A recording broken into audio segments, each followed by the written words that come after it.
আপনি যদি 48 দেখেন, আপনি যদি 71 দেখেন, 90 দেখেন, 18 দেখেন, 34 দেখেন, দলীয় ছাত্র রাজনীতির যতগুলো নেতা ছিল এই জাতীয় স্বার্থের এগেনস্টে দাঁড়িয়েছে। 48-এ কোনো, 52-তে কোনো আওয়ামী লীগ নেতার 144 ধারা ভাঙে নাই। 71-এ আওয়ামী লীগের ভূমিকা নিয়ে এখনো পর্যন্ত প্রশ্ন রয়েছে। 18-তে নিরাপদ সড়ক ছাত্রলীগের ভূমিকা দেখেছি আমরা। কোটা সংস্কার আন্দোলনে দলীয় ছাত্র রাজনীতির ভূমিকা দেখেছি। 24-এর আজকে যে গণঅভ্যুত্থানটি হয়েছে সেটির কিন্তু দলীয় ছাত্র রাজনীতির যে ব্যানারে, সেই ব্যানারে যখনই যতগুলো আন্দোলন হয়েছে সেগুলো কিন্তু সফলতার মুখ দেখেনি। যখনই ছাত্র রাজনীতি, এই যে অ্যাক্টিভিজম গুলো, এগুলো ছাত্র রাজনীতির অন্তর্ভুক্ত, কিন্তু এগুলো দলীয় রাজনীতি ছিল না। এগুলো সাধারণ শিক্ষার্থীদের পক্ষে কথা বলেছে। আজকে দেখেন আমাদের এই জায়গায় দলীয় ছাত্র রাজনীতির আরো কিছু প্রবলেম রয়েছে। 1 নম্বর প্রবলেম হচ্ছে রিক্রুটমেন্ট পলিসি।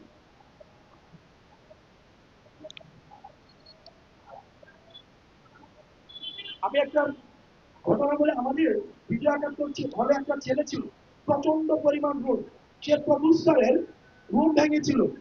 আমরা সবাই বাংলা থাকতাম। প্রভুস্টারের রুম যখন ভাঙলো একটা ছাত্রলীগের একটা প্রোগ্রামের কারণে, সেই দিন তার পত্রিকায় ছবি আসছে যে প্রভুস্টারের রুম ভাঙা রয়েছে। সেই দিন সে গণরুম থেকে তার সিঙ্গেল রুমে প্রমোশন হলো।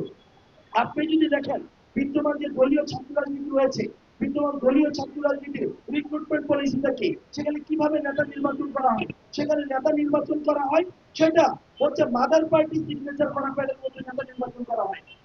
আপনার যখন প্রমোশনের জন্য, বড় পোস্টের জন্য আপনি মাদার পার্টির মুখোমুখি হবেন, তখন মাদার পার্টির এজেন্ডা ছাড়া আপনি ক্যাম্পাসে কখনোই ছাত্রদের জন্য নিরপেক্ষভাবে কাজ করতে পারবেন না।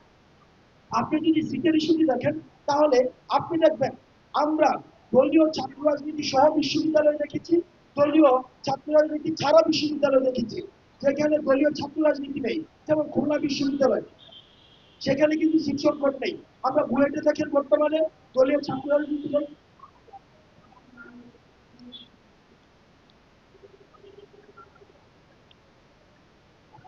আপনি বুয়েটের কথা দেখেন, সেখানেও দলীয় ছাত্র রাজনীতি নেই, সেখানে সিট সমস্যা নেই, ক্যান্টিনের সমস্যা নেই।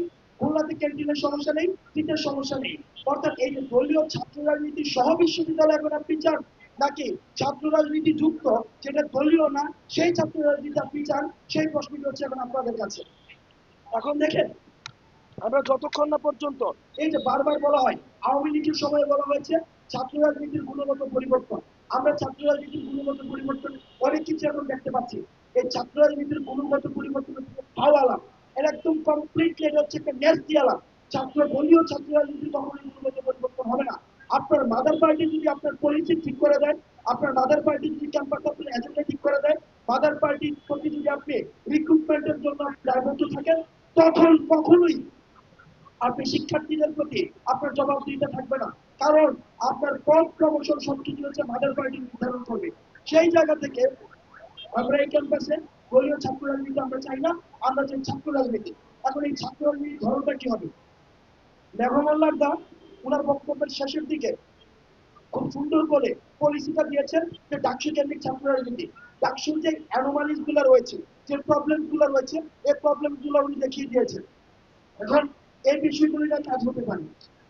এখন বিষয়টা দাঁড়াচ্ছে যে ডাকসুতে যখন একটি শিক্ষার্থী আসবে, তখন সে ছাত্র দলের প্রতিনিধি হিসাবে আসছে না, সে শিবিরের প্রতিনিধি হিসাবে আসছে না, ইউনিয়নের প্রতিনিধি হিসাবে আসছে না, বৈষম্যের প্রতিনিধি হিসাবে আসছে না।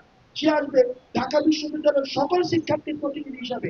আমরা কিছু, আমরা দেখেছি যে আমাদের ছাত্র নেতারা কখনোই কখনোই সব শিক্ষার্থীর প্রতিনিধি হিসেবে উঠে আসতে পারেনি।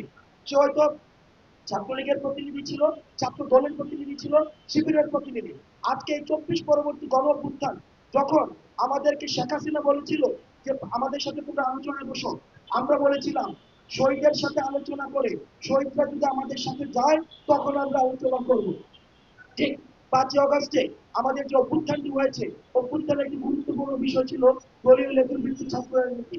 এই দলীয় লেজুর ভিত্তিক ছাত্র রাজনীতি থাকবে কি থাকবে না, যদি না থাকে সেটি সিদ্ধান্ত আমাদের শহীদদের সাথে আলোচনা করে নিতে হবে। কারণ শহীদদের ম্যান্ডেট ছিল যে ক্যাম্পাসে দলীয় ছাত্র রাজনীতি থাকবে না। এখন এই জায়গাতে যদি ডাকসুটা নিয়মিত চালু করা যায়, সেক্ষেত্রে যে সুবিধাটি হবে, আপনি যদি শিক্ষার্থীদের জন্য কাজ করেন, এখন শিক্ষার্থী যদি আপনি শিক্ষার্থীদের জন্য কাজ না করেন, আগামী বছর আপনাকে ভোট দিবে না, আগামী বছর আপনি শিক্ষার্থীদের প্রতিনিধিত্ব হতে পারবেন না। সিম্পল। আপনি তখন শিক্ষার্থীদের কাছে দায়বদ্ধ